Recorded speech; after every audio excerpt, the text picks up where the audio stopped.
Unless you've been living under a rock for the last week, you no doubt have heard the name Outriders somewhere in the gaming stratosphere. People Can Fly's sci-fi looter shooter dropped April 1st worldwide, and while their day one server issues provided more than enough fuel for everyone's April Fool's jokes, the game is a hit. After months of accusations that the game was nothing more than yet another generic entry into the looter shooter genre, it's safe to say that the game's record-breaking weekend on Steam silenced those critics. Sure, the game's story and acting feel akin to something you'd see on the Sci-Fi Network, but fun fact, you don't sustain a network without viewers.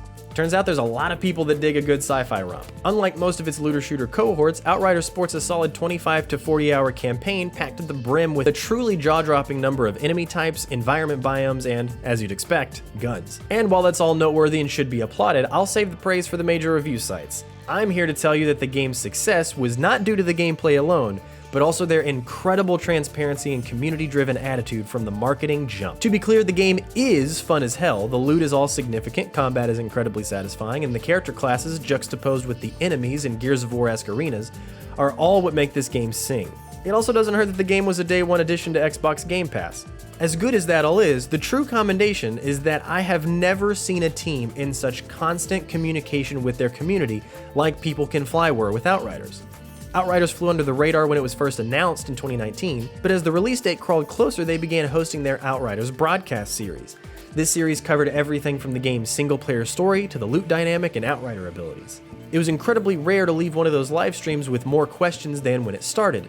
However, should you have questions, every episode ended with the previous episode's most popular frequently asked questions. Not to mention they compiled an entire list on their website. I know everyone has FAQs, but the difference here was that People Can Fly addressed every topic they possibly could. I mean, for crying out loud, they went as granular as addressing an unpopular brand of DRM by name.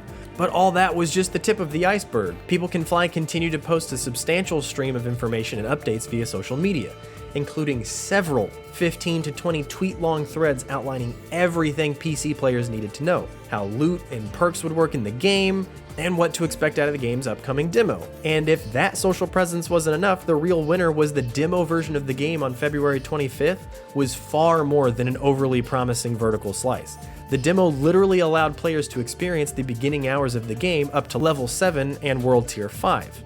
Considering the max level is currently 30 with a world tier of 15, that demo was nothing to scoff at. While players enjoyed that demo, People Can Fly continued to post video after video showcasing topics like build variety and world tier systems. There's just a level of transparency we rarely see out of video game developers, heightened by the genuine expectation-setting tone, a tone we never saw with Cyberpunk 2077's marketing hype train, or the annual Call of Duty news cycle. All of this is to say, congratulations People Can Fly and Square Enix for a successful launch. We know that you had some server issues for the first couple of days, but we wish all the best to you and yours.